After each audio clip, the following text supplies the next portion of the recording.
Olá e bem-vindos! Eu sou Natalie MacDonald e você está assistindo ao Sydney Directs na Dukascop TV, o programa que traz entrevistas exclusivas sobre os movimentadores de mercado da região Ásia-Pacífico. Essa semana eu estou em Melbourne e conversei com Julie Toth, economista-chefe do AI Group, e falamos sobre manufatura, serviços e sobre o número do PIB. Julie, muito obrigada por participar do nosso programa mais uma vez. É um prazer recebê-la. Obrigada, Natalie. Vamos começar falando das estimativas do PIB, que estão ganhando muita atenção da imprensa nesta semana. Elas ficaram abaixo das expectativas e o dólar australiano teve uma queda acentuada, mas não podemos atribuir isso totalmente às preocupações com o crescimento da China. Esse é um sinal de alerta para a economia australiana?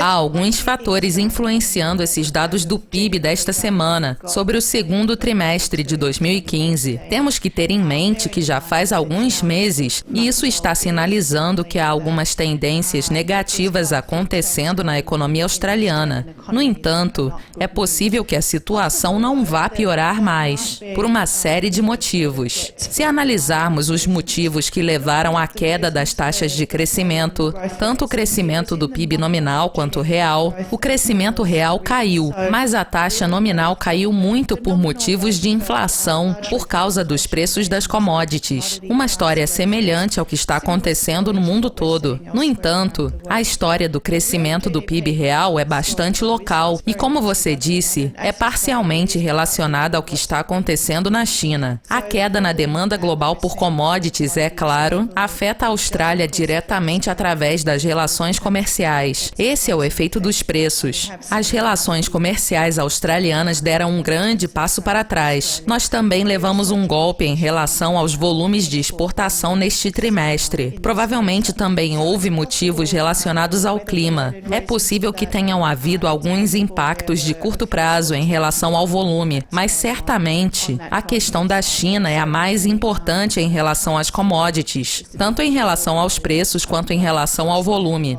O outro lado dessa história, é claro, é que no setor de commodities da Austrália, nós tivemos um boom recorde de investimentos em mineração e recursos. Isso está muito bem documentado, e eu tenho certeza que muitos dos nossos espectadores já sabem disso. O pico desses investimentos aconteceu há cerca de 2 anos, 2012 e 2013, quando aconteceu o pico dos investimentos em minério de ferro, em gás natural liquefeito, ferrovias e outros tipos de infraestrutura relacionados a essas atividades. Para colocar isso em perspectiva, o investimento em construção e engenharia caiu outros 20% neste ano até o segundo trimestre. Isso também contribui para este número tão fraco. Ambos fatores contribuíram para o crescimento nos últimos anos e agora que a situação está esfriando, eles estão diminuindo o crescimento na mesma medida. Mais recentemente, o que não está conectado de forma alguma a esses ciclos, a taxa de crescimento da população da Austrália caiu significativamente. Costumava ser de 1,7%, 1,8% por ano. Isso há 2 anos. Muito forte para os padrões das economias desenvolvidas. Nós caímos para um nível documentado de 1,4% no ano passado e temos a estimativa de 1,2% para este ano. Então, tivemos uma grande queda na taxa de crescimento da população estimada. Isso também está contribuindo para esses números. Mesmo assim, o PIB e a renda per capita caíram. Então, em termos reais, a Austrália está em uma situação ainda pior no momento. Você falou sobre a mineração, e o RBA, de fato, discutiu os preços das commodities em queda e o impacto deles sobre o dólar australiano, observando que a moeda local está se ajustando a essas quedas significativas. Vamos falar sobre o dólar australiano. Ele chegou a 0,70 dólares americanos após o anúncio dos números do PIB. Você acha que a moeda local irá parar de cair agora ou pode cair ainda mais? Essa é uma ótima pergunta, porque o dólar australiano tradicionalmente acompanha de perto o preço das commodities, e dado o consenso de que a maioria de nossos preços de commodities principais, particularmente o minério de ferro, carvão, óleo e gás, as tendências desses preços no mundo todo são de cair ainda mais. Elas irão levar o dólar australiano para baixo com elas. O dólar caiu abaixo de 70 centavos hoje de manhã pela primeira vez em muitos anos, e pode cair ainda mais. mais. Também temos o diferencial da taxa básica, que não deve mudar em breve. Então, tirando isso da equação, os preços das commodities devem puxar o dólar para baixo. O dólar australiano é famoso por ser nosso estabilizador automático.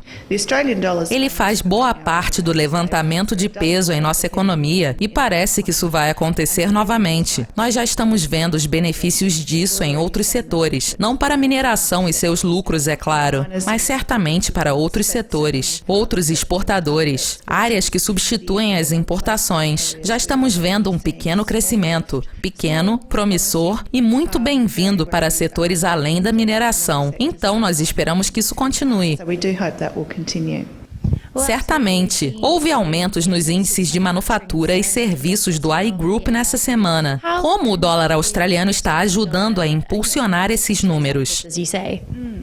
Essa é uma pergunta interessante, porque o dólar está baixo há algum tempo, mas provavelmente, apenas nos 3 a 4 últimos meses, nós pudemos perceber o impacto direto disso nos dados que podemos acompanhar. O índice de performance de manufatura está positivo há 2 meses. Nós estamos vendo uma real expansão da atividade manufatureira. Para a maior parte dos serviços da economia, isso tem sido positivo pelos últimos 3 meses. Em ambos os casos, os benefícios do dólar mais baixo podem ser vistos nas exportações, particularmente na área manufatureira. Nós estamos vendo isso acontecer com as exportações de alimentos e bebidas, produtos farmacêuticos, artigos de higiene pessoal, cosméticos, esse tipo de grupo. Um aumento menor no setor de maquinaria especializada e equipamento. Em relação aos serviços, nós estamos vendo isso acontecer principalmente com os números da população. De fato, como eu mencionei, de maneira geral, a taxa de crescimento da população está caindo. Isso em relação aos residentes permanentes. No entanto, nossos movimentos temporários estão mudando. Estamos percebendo uma diminuição no que pode ser descrito como um déficit líquido no turismo. Já faz um bom tempo que a Austrália tem tido muito mais pessoas saindo do país para férias do que entrando no país. Isso está começando a inverter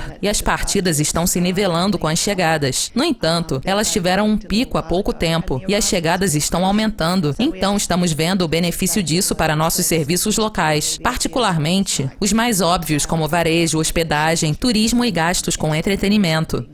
Eu não consigo entender por que alguém poderia querer sair da Austrália. Julie, muito obrigada pelas atualizações. De nada, obrigada. Como sempre, valiosos comentários de Julie Toth, do iGroup. Nosso programa chegou ao fim. Continuem conectados, pois trarei mais entrevistas exclusivas dessa minha estadia em Melbourne. Até mais!